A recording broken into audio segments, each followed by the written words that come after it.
Донецкие голавль, микрореки. Как поймать?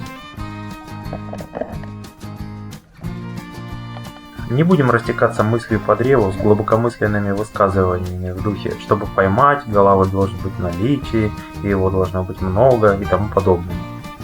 В советах будем исходить из среднеудачных по активности и наличию рыбы условий поздневесеннего, летнего и раннеосеннего периода. Видео создается для новичков, а ловля головля спиннингом в другое время года не представляет собой чего-то увлекательного и интересного для них.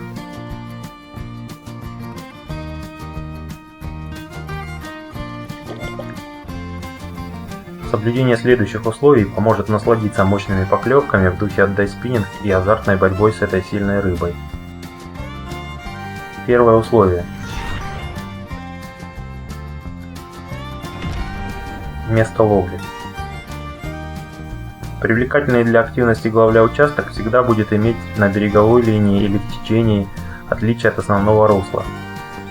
Неважно, что это будет. Дерево над водой на берегу, выраженный меляк коса, яма, перекат, коряга, крупный пучок подводной растительности и тому подобное. Все, что может послужить укрытием и нарушает водный поток в теплое время года, является укрытием для активного головля. Чем теплее, тем более рабочими становятся места с более быстрым и сильным течением. Как правило, для рыболова представляют интерес места перед и за препятствиями.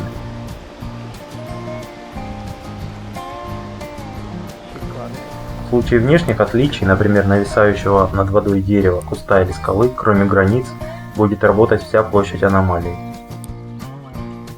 Самыми привлекательными будут именно отдельно расположенные аномалии. То есть перспективнее для поимки будет одинокое дерево на голом берегу, а не протяженная роща.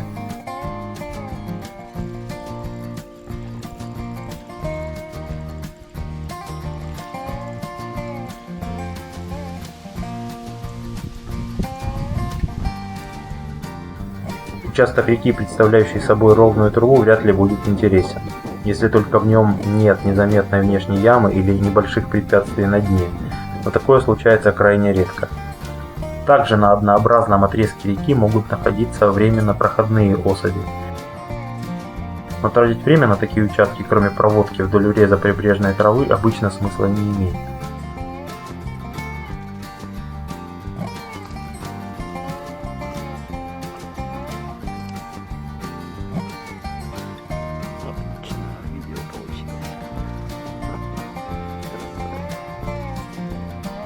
Длинные, в наших условиях травяные перекаты слишком переоценены. Они мелководны и неинтересны крупным особям.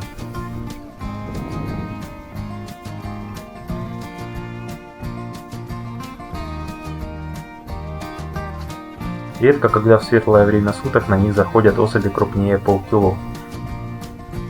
Но мелочи около 100 грамм по лету на травяном перекате можно переловить под сотню за несколько часов.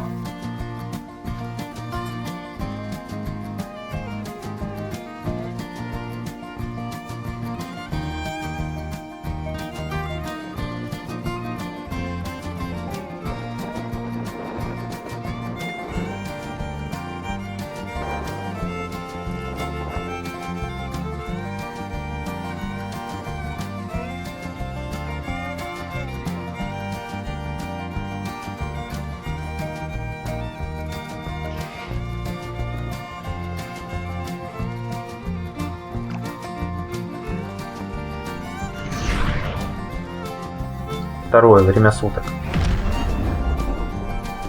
Голавль ловится круглосуточно.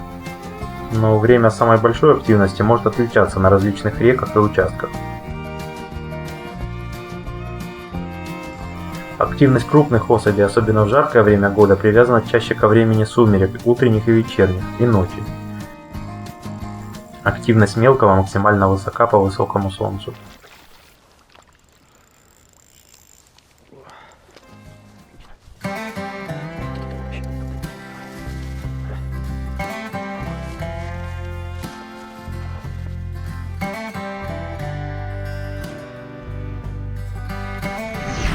Третье. Маскировка. В прозрачной воде голавль отлично видит и ориентируется в происходящем на берегу. Даже замаскировавшись, обмануть его не всегда получится. В основном он реагирует на новый силуэт на берегу, незнакомые предметы у воды и движения. Поэтому только лишь одежда неярких цветов и хаки даст максимум плюс 10-20% к уловам.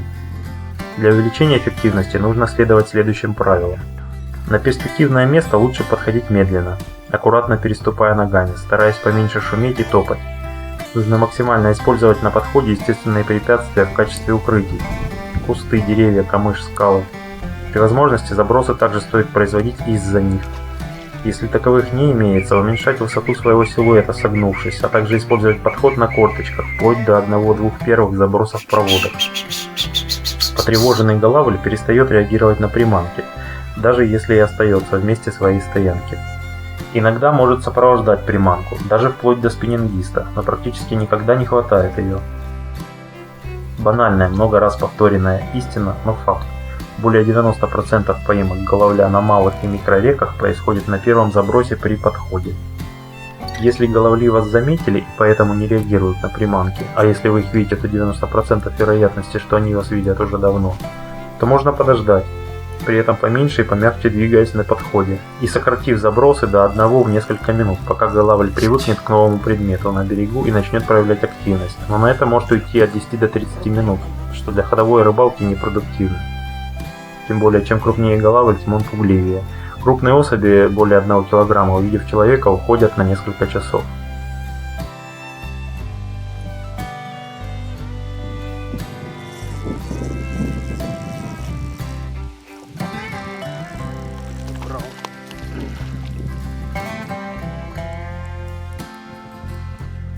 К тематике подхода можно подтянуть и тему заброса вверх по течению апстрим. Большинство головлевых приманок не очень хорошо работает по течению, так как созданы для работы против течения. Но это полностью и с лихвой компенсируется тем, что голавль, как любая речная рыба, естественным образом большую часть жизни проводит головой против течения. А значит, максимальную вероятность подать приманку незамеченным дает рыболову именно этот способ подачи. А не встревоженный активный голавль без страха атакует даже плохо играющие и очень крупные для него приманки. Четвертое. Снасть. Удилище. Если нет желания ловить 50-100 граммовых голавликов на микроблесны меньше 1 грамма и аналогичные ультралайтовые приманки, про ультралайтовые палки с верхним пределом 2,5-3 грамма и меньше для ловли головля нужно забыть.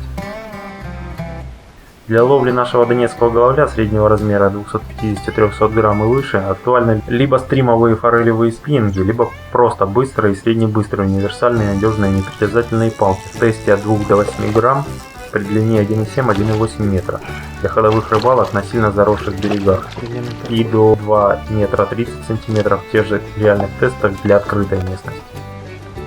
Классические стримовые спиннинги обычно довольно надежные палки, которыми без проблем рыба достается прямо из воды, при условии не превышения теста удилища по либражу и щадящем угле подъема.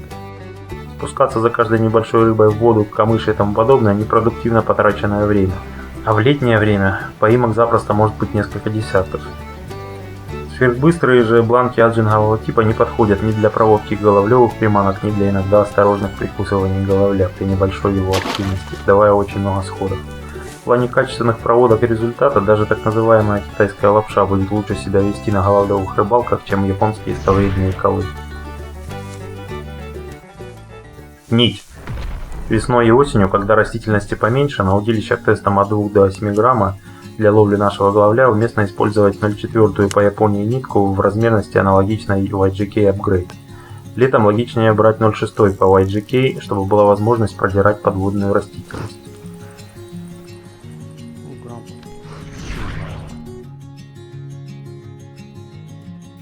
Приманки. В теплое время года силикон работает в разы хуже всего того спиннингового арсенала приманок, которые применяются по головлю.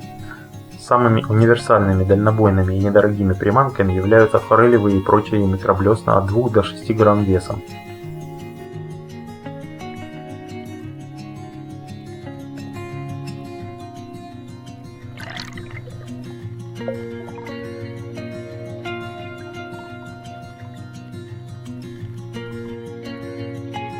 Воблера.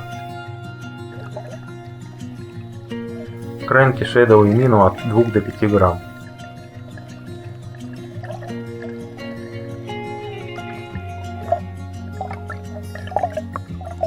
Особенно актуальны плавающие, при активности головля у поверхности, блеснами их не заменишь.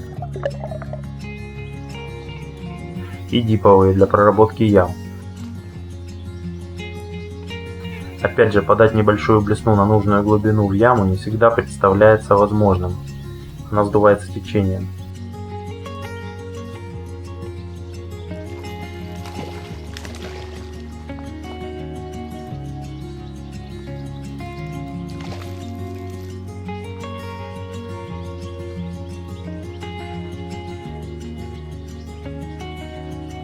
Жуки, тараканы, кроулеры и тому подобное, как разновидность плавающих воблеров, имеют право на существование.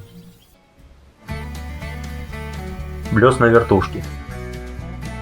И обычные эксцентрики, переднеогруженные, будут отлично работать при интересе головля к высокочастотным приманкам.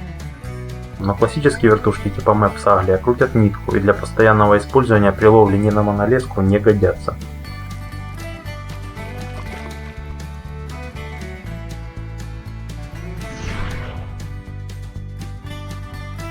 Катушка.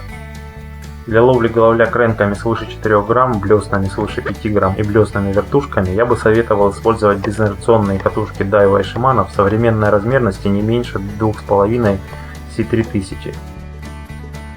А если приобретать катушку специально под головля, рекомендую брать скоростные катушки с индексами HG и XG. На головлевой рыбалке происходит множество забросов, и необходимо реагировать на быстро меняющуюся обстановку и делать быстрые перезабросы. Быстрая вымотка сэкономит время, нервы и в итоге увеличит количество забросов.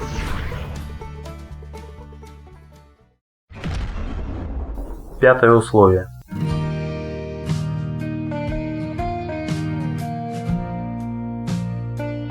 Ходовая спиннинговая головлевая рыбалка – это не классическая рыбалка на хищников в духе щуки или судака.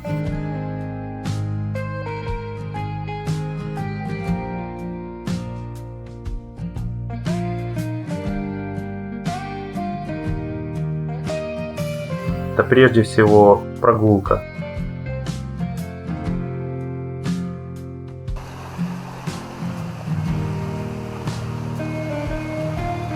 Красоты природы. Шум воды.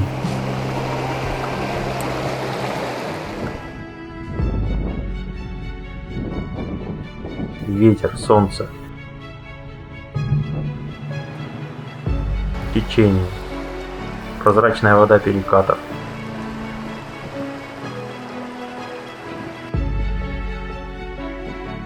И как самый драгоценный камень в короне, над всеми этими впечатлениями самая яркая поклевка головля.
Отпускайте эту исключительно спортивную рыбу. Все, что может, эта сильная и красивая рыба отдаст вам при поклевке и борьбе на спиннинговой рыбалке, а не на столе.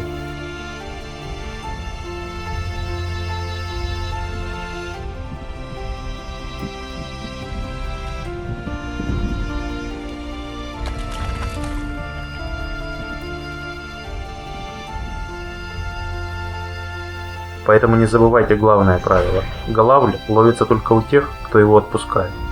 И ни хвоста вам, ни чешуи. I'm still